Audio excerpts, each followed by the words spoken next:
Olá! Hoje nós vamos falar sobre os tratos culturais que são recomendados ser realizados no cultivo da bananeira. Antes de começar aqui a apresentar algumas imagens e explicar esse tema, é preciso entender que todos esses tratos culturais são realizados para que tenha uma produtividade boa dentro do pomar de banana, onde tenha produção de grande quantidade de pencas por cacho, uma boa quantidade de frutos por penca e frutos com bom tamanho, boa conformidade e com boa aceitação dessa forma comercial. Um dos primeiros pontos desses tratos culturais ser realizados é o controle de plantas daninhas. O controle de plantas daninhas, ele tem que ser ter uma atenção muito maior no início do cultivo daquela área, da banana naquela área, implementação do pomar. Nós sabemos que a forma de cultivar a bananeira, pela não necessidade de replantar todos os anos, ela tem um ciclo, assim, comercialmente falando, perene, mas cada planta, né, da touceira vai produzir de forma anual, uma vez. Depois corta os seus descendentes, né, que brotaram do seu rizoma, vão continuar ali na área, desenvolvendo e produzindo frutos que são aí a parte de interesse comercial. Os frutos, né, partenocárpicos gerados da não fecundação dos ovários. Dessa forma, principalmente então na fase inicial, e ainda mais preocupante com mudas menores, mudas do tipo chifrinho, mudas micropropagadas, que vão para o campo muito pequenas. Então, o período de competição ele vai ser maior, até que essa planta tenha um porte maior, né, e ela comece a sombrear as entrelinhas ali e reduzir muito essa competição com plantas daninhas.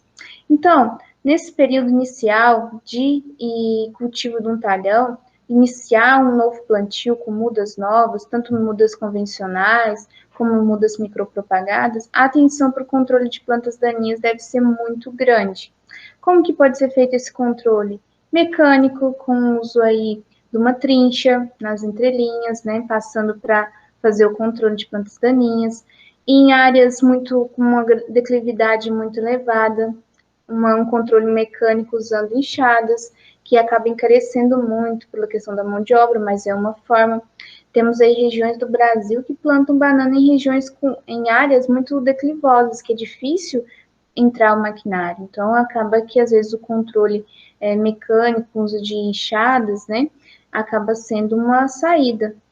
As roçadeiras motorizadas, né, é outra forma. O controle químico, usando herbicidas, sempre aí recomendados para a cultura, e muitos desses herbicidas não são seletivos à cultura da bananeira, dessa forma fazer a pulverização em jatos dirigidos nas entrelinhas de cultivo, para matar só as plantas daninhas, e ter cuidado com dias que estiver tendo muitos ventos, para reduzir a deriva, evitando aí alguma fito, né, nas plantas de bananeira.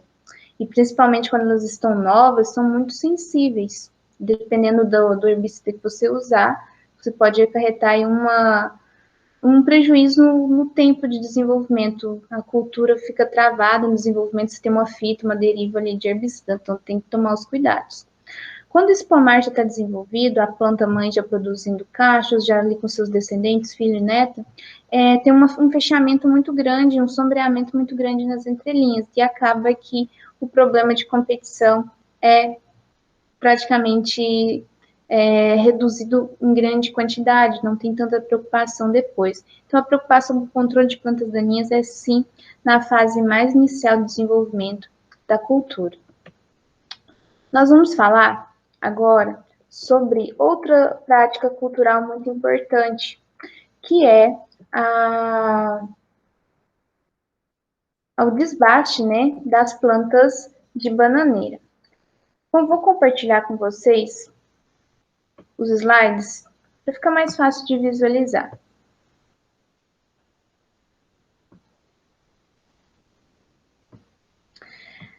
O desbate da bananeira é nada mais que eliminar o excesso de plantas, de rebentos, de filhos e netos ali da touceira. Existem várias formas de fazer essa prática, né? E sempre lembrando que vai ficar por touceira a mãe, uma filha e uma neta, sempre 3 descendentes. Por exemplo, aqui na imagem nós temos uma planta já no pomar que foi recém-implementado, você vê que tem a planta que foi a muda que foi plantada, desenvolvendo, e já as mudinhas aqui, as filhas desenvolvendo. Nessa fase, já vai escolher a orientação que esse pomar vai, o que é chamado de crescer, né? Onde vai ser o direcionamento que eu vou querer que meu pomar siga. Por exemplo, quero que vá para a região norte ali, que depois na região, na área sul do meu talhão, já tem um córrego, eu não posso ficar fazendo com que esse pomar vá em direção, porque o pomar de bananeira, ele anda aqui entre aspas, porque os filhos e netos são os descendentes que vão ficar. Então, por exemplo, quero que meu pomar tenha um desenvolvimento no sentido norte, ali do meu talhão. Eu vou desbastar as outras mudas e deixar uma, no caso aqui, brotação filha, no sentido no raio aí de 180 graus, né? Que esteja melhor desenvolvida e melhor alinhada nessa direção que eu quero que meu pomar ande, aqui entre aspas, tá? Pela questão que sempre vai ter os seus seguidores, os filhos e os netos. Nesse caso aqui da imagem, vejam, está deixando para esse sentido os filhos e netos. Todas as outras plantas nos outros sentidos vão ser desbastadas. Nessa imagem, é uma ilustração só para mostrar para vocês. Aqui nós temos a planta mãe, que é a planta mais velha, a planta que já está produzindo cachos muitas vezes, né? É a planta mais velha da toceira. E aqui tem os filhos que brotam diretamente do rizoma dessa planta mais velha e os netos que brotam dos rizomas das plantas filhas. Sempre vai deixar 3 gerações, essas outras plantas vão ser desbastadas. Usualmente, elas são cortadas rente ao solo com um podão, um facão, e depois, para evitar que ela rebrote, porque se você só corta, vai rebrotar ali do pseudocaule, né, vai brotar novas folhas com as bainhas que vão formar o pseudocaule. Então, depois, vem com uma ferramenta chamada de lurdinha, e daqui a pouco eu vou mostrar que tem uma outra que foi desenvolvida pela Embrapa, que até mais eficiente, mais rápida. Só que a função das duas é a mesma, é destruir esse broto aqui apical, para que essa muda que eu cortei, esse filho, esse neto, não desenvolva mais, eu tenha as gerações apenas escolhidas. E é um trato cultural de desbaste muito sequente ali na área, tem que ser feito de forma regular, porque se vocês não fazem esse trato cultural em algumas cultivares aí, em algumas variedades de banana, que tem um desenvolvimento muito rápido dos rebentos, fica 5 meses sem fazer. Você vai ter um crescimento tão grande ali de rebentos, né, que vai começar a ter uma competição muito grande entre as plantas na toceira, reduzindo aí o espaço, a luz, tendo uma competição entre as plantas de espaço, luz, nutrientes e água, né? E, claro, isso vai resultar em menor produtividade de frutos menores, poucos frutos por cacho. Então, tudo isso são consequências. A função do desbaste, então, ela é basicamente melhorar a produtividade, porque você vai estar reduzindo a competição entre plantas na área, de forma também consequente, como tem menor competição, menos plantas ali na toceira, melhoria no tamanho do fruto, orientação e alinhamento do pomar de cultivo de banana e aumento da vida útil do bananal com esse manejo. Você mantém a produtividade, plantas que vão desenvolver melhor, mais vigorosas e melhora, consequentemente, a vida útil do bananal. Quando fazer o desbaste? Sempre que tiver rebentos, né? Mas não precisa esperar lá ter um brotinho pequeno e já vai começar. Imagina uma área comercial. Você tem que ir fazendo isso de forma aí bem planejada para evitar que uma área comece a ter, na hora de fazer o desbaste, as plantas estejam muito grandes, ou seja, teve um período de competição ali muito grande. Então, o ideal é fazer esse desbaste quando os rebentos estejam com 20 a 30 centímetros, os rebentos vão ser retirados. Isso ocorre geralmente depois do plantio da muda ali na área, no primeiro ciclo, em torno do 4º mês. Mas, claro, depende da variedade de banana. Tem algumas que têm um ciclo mais rápido dessa brotação e outras mais demorado. O excesso de rebentos, ele é um indicativo para iniciar o desbaste. Você não precisa também, produtor, esperar os 4 meses. Está tendo excesso de rebento, condições climáticas estão favorecendo e tudo, vai entrar aí com desbaste. Nos cultivos, isso para cultivos iniciais, que plantou a muda e está fazendo ali o manejo. Para cultivos adultos, essa prática do desbaste é realizada juntamente com a retirada das folhas secas, a eliminação de folhas secas das plantas. Aproveita a mão de obra e vai fazendo os dois tratos culturais, o desbaste e a retirada de folhas secas. Para evitar, então, que essas plantas, esses rebentos cortados ali, eles brotem, precisa tirar a gema apical. E para isso, usa-se um dos equipamentos, né, que foi desenvolvidos ali, muito simples, né, a forma dele de funcionar. Ele vai retirar a brotação apical, a gema apical, né, chamado de lurdinha. A lurdinha foi desenvolvida pelo Instituto Agronômico de Campinas em 1986 e foi um grande auxílio no manejo do cultivo da banana. Como que faz? Corta a muda rente ao solo, como vocês estão vendo na ilustração. Depois vem com a lurdinha, que ela tem um aspecto bem parecido com o trado, que se usa para amostragem de solo. Ela tem essa parte apical aqui dessa ferramenta, que ela é vazada, que ela vai ter a função de arrancar-lhe o broto apical, e essa muda não vai voltar a brotar. A Embrapa desenvolveu um desperfilhador de bananeira que ele tem a função de aumentar o rendimento de trabalho e a eficiência nesse desbaste, para evitar a brotação dessas mudas, porque se não for bem feita a retirada daquela gema, vai ter um rebrote, né? Como que funciona esse desperfilhador? O desperfilhador por rolo compressão desenvolvido pela Embrapa. Ele funciona no seu ápice como um sistema de rosca sem fim, como vocês estão vendo, que ele vai funcionar de forma que o trabalhador que está responsável ali vai pôr uma pressão sobre essa ferramenta, ela vai girar e vai destruir ali a brotação apical e dessa forma vai reduzir a brotação.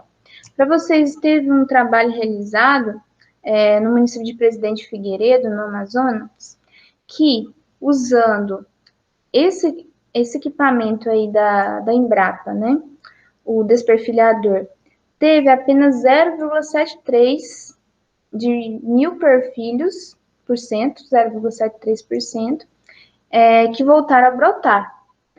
Ao contrário, quando se usa a lurdinha, eles chegaram nesse experimento de um rebrote de 22,52% das plantas que fizeram o desbaste usando a lurdinha. Então, a eficiência desse perfilhador é maior. Além de ser mais rápido de trabalhar, porque necessita de menor esforço ali do trabalhador. A lurdinha, para eliminar 1000 perfilhos, gasta 4 horas e 44. Isso aqui tem muita variação do trabalhador, né? Isso aqui nesse estudo. Já com o desperfilhador por rotocompressão, gastou 1 hora a menos, 3,45 para eliminar 1000 perfilhos. Aqui mostrando, né, o tempo decorrido entre um desbaste. Aqui a lurdinha, usando a lurdinha, estão vendo? Vai pressionar essa ferramenta sobre a planta que foi cortada rente ao solo e retirar o broto apical. O tempo decorrido entre um desbaste e outro é de 2 a 4 meses, dependendo da idade do bananal e também da variedade. Nós temos variedades que demoram muito mais, por exemplo, no subgrupo terra. O tempo para emissão de rebento pode variar de 9 a 16 meses.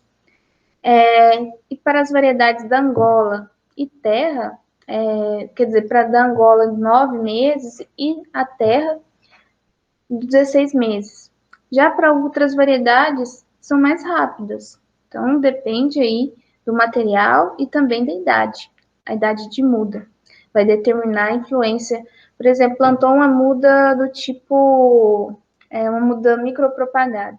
Eles são menores, eles vão demorar mais do que quando você planta uma muda do tipo chifrão na área, que já é uma muda mais desenvolvida. Então, em curto espaço de tempo, ela já vai ter ali as brotações dos perfilhos.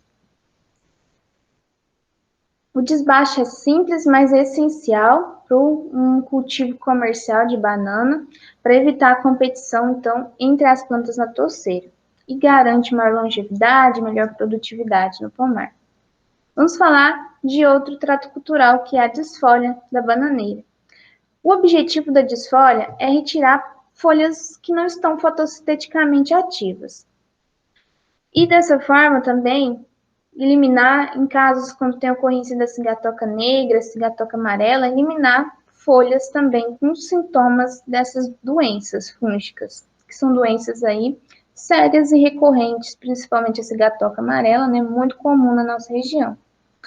Essa retirada de folhas velhas vai permitir melhor arejamento, luminosidade bananal, então reduz a formação de microclima favorável para doenças, acelera o desenvolvimento dos perfilhos, controla determinadas doenças, como é o caso aí que eu falei para vocês, da cigatoca negra e cigatoca amarela, que é um fungo que fica ali na folha. Se não retirar aquelas folhas contaminadas, esse fungo ele vai alastrar para outras folhas que estão sadias e vai se tornando um problema na sua lavoura, né? Porque reduz as áreas de folha, então reduzindo aí a fotossíntese das plantas e reduzindo a produtividade. Em cultivos para banana tipo exportação, utiliza eliminar as folhas totalmente verdes sobre o cacho. Porque a folha, às vezes, com o vento, ela vai tendo contato, atrito sobre as pencas ali próximo a essa folha bandeira. Então, corta ela para que não tenham danos físicos para esse atrito. A desfolha, ela deve ser realizada no corte dos pecíolos de baixo para cima. Vou mostrar para vocês uma ferramenta que facilita. Eliminando folhas secas, folhas mortas, folhas que tiveram pecíolo quebrado por vento, e também folhas que estejam aí com doença, tá? Com sintoma de alguma doença. Nas cultivares de baixo porte, pode usar a faca, um facão, uma foice, que facilita muito.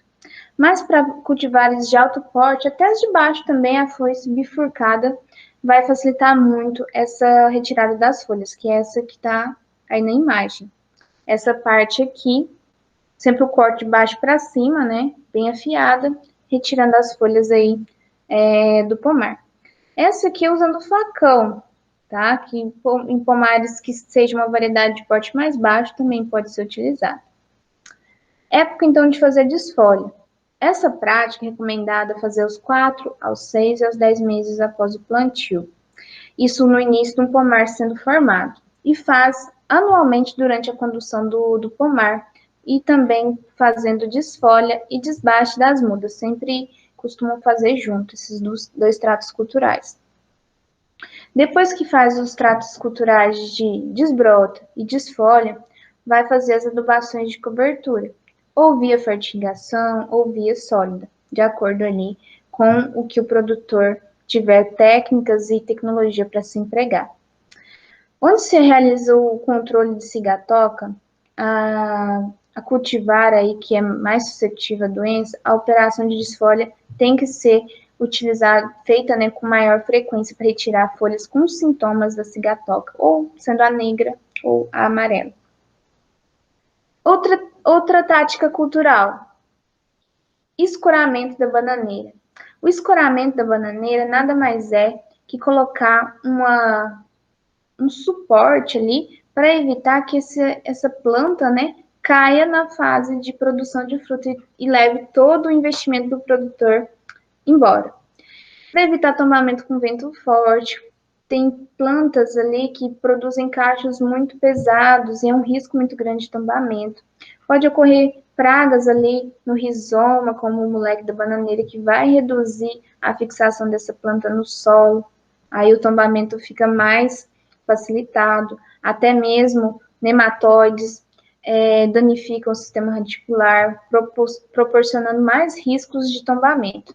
Então, para evitar esses tombamentos, é feito o escoramento. Nessa imagem aí, estamos verificando uma planta que estava em fase de produção do fruto, bem adiantado o cacho aqui, bem desenvolvido, já até ensacado o cacho, que a gente vai falar, é outro trato cultural, e tombou, por problemas possivelmente de uma praga que afetou aqui o rizoma e entrada de patógenos que vão causando doenças aqui, podridão. e pode ter um nematóide que danificou as raízes, levando a baixa fixação dessa planta no solo e tombamento. As formas de escoramento mais recomendada é usar o fio de nylon, tá? O fio de polipropileno, que ele vai amarrar nas outras plantas, fazendo ali uma forma de segurar essas plantas de banana, para evitar o tombamento. Amarra-se o fio na parte superior da planta, entre a terceira e a quarta folha. Já vou mostrar uma ilustração.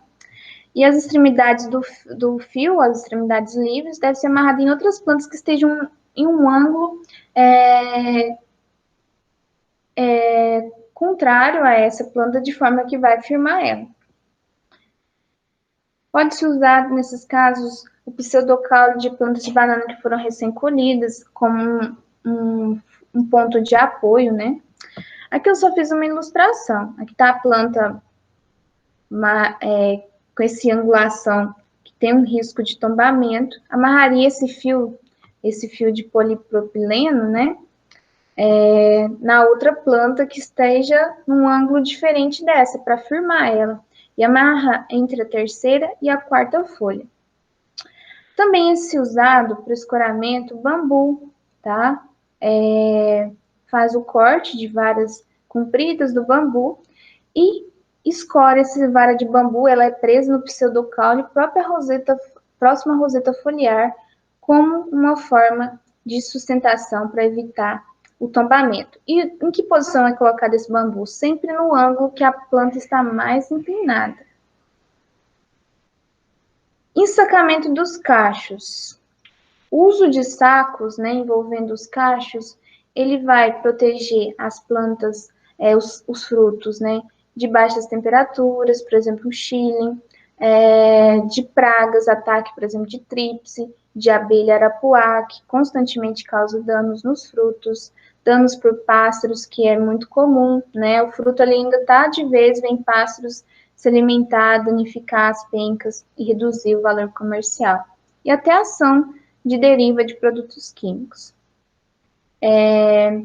O uso dessa prática também observa uma redução no intervalo entre florescimento e colheita, ou seja, o ciclo ali de desenvolvimento do fruto é menor, um aumento no diâmetro dos frutos e o peso do cacho.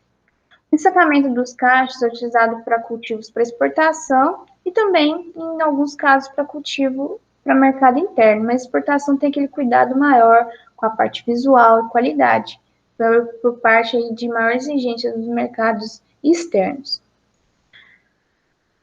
Vantagem, então, qualidade dos frutos, maior velocidade de crescimento dos frutos, evita ataque de pragas, uma melhora na qualidade, reduz aí danos causados por insetos, por pragas, por pássaros, né? Evita a queimadura do pericarpo causado pelo sol, impede atrito entre a folha e o fruto, que pode causar ali um esfolamento superficial, que também reduz aquela visão bonita do fruto, né? Protege os frutos durante a operação de colheita e transporte. Os tipos de saco utilizados: os transparentes, coloração comum tipo gelo, para locais onde não tem grande ataque de pragas. O transparente, tratados com produtos químicos de coloração azul celeste, para regiões, para áreas ali onde tem um grande ataque de pragas. E os de coloração mais leitosa, que dão maior proteção do cacho contra a insolação intensa quando tem esses problemas. Na região com alto índice de insolação, que pode gerar ali danos fisiológicos na planta. O momento de fazer o ensacamento do cacho. Quando emitiu a última bráctea feminina, ou seja, quando a última penca foi emitida, deve-se fazer o ensacamento. Nesse momento, os cachos apresentam geralmente 2 semanas a partir da emissão. Esses sacos que são utilizados, eles apresentam furos ao longo dele, que são importantíssimos, né, para que tenha a troca gasosa entre a parte vegetal dos frutos e o ambiente, tá? E não forme um microclima úmido que poderia favorecer alguma doença. Forma correta de colocação do saco. Para evitar que esse saco rasgue, deve-se enrolar o saco em pequenas dobras dos dois lados, colocar no cacho, desfazer a dobra baixando o saco com cuidado e amarrar o saco no engaço, né, na região cicatricial da bráxia, lá onde próximo onde está a folha, onde está o engaço, que é essa parte que sustenta todas as pencas, né? Deve-se utilizar uma fita plástica, né, com cor diferente, para estabelecer a época ali de que foi feito o ensacamento e facilitar a identificação na época de colheita. Isso tem que ser feito as vistorias ali também pelos trabalhadores para identificar o ponto de colheita desses cachos. Eliminação do pseudocaule. Depois que colheu esses frutos, fica ali o pseudocaule, que é uma grande fonte de matéria orgânica que pode ser decomposta e ter ali um bom rendimento ali pela questão de melhoria das condições de textura do solo, pela matéria orgânica que vai acabar se formando a partir desse material vegetal decomposto. Os resultados, né? Aí tem a questão de quando eliminar esse pseudocaule, logo após o corte do cacho, esperar. Então, o que tem sido mostrado nas pesquisas?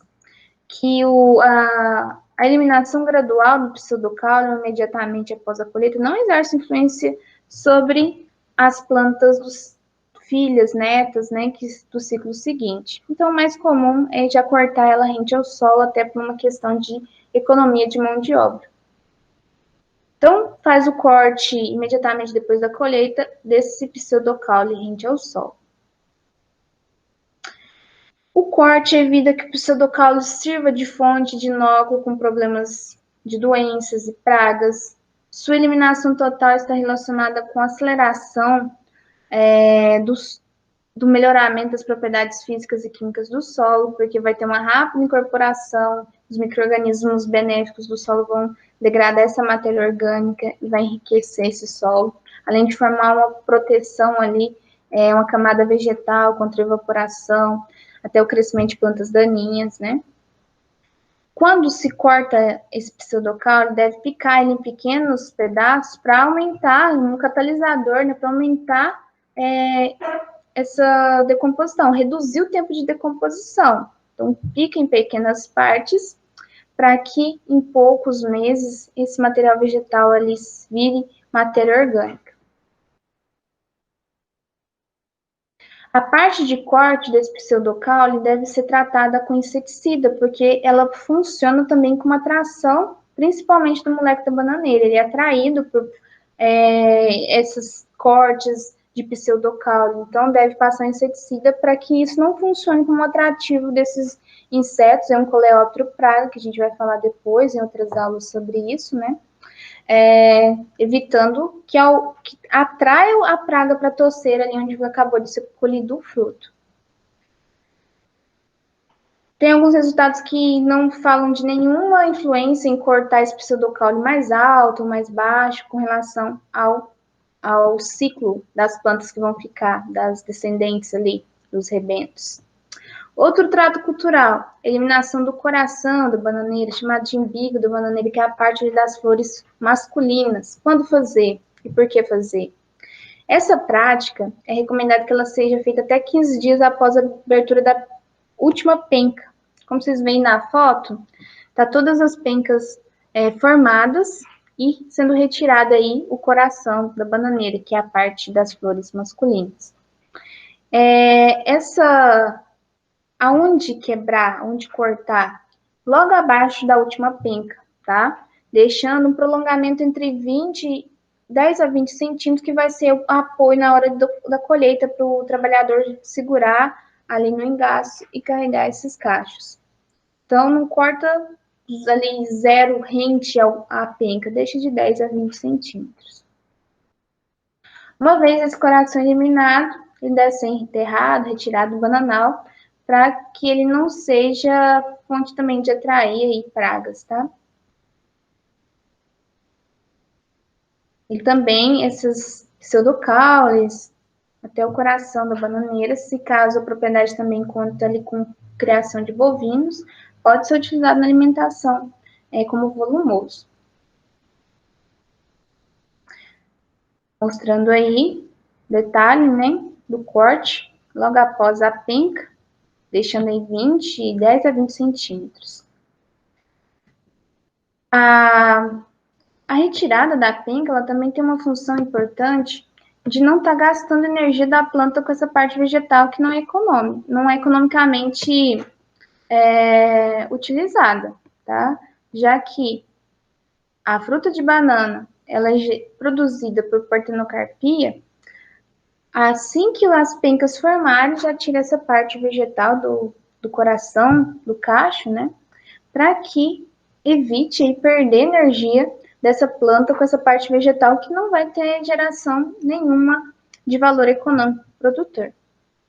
Bom, nosso conteúdo de hoje é esse, falar dos principais tratos culturais e da importância desses tratos culturais na produtividade da cultura da bananeira. Nos vemos nas próximas aulas.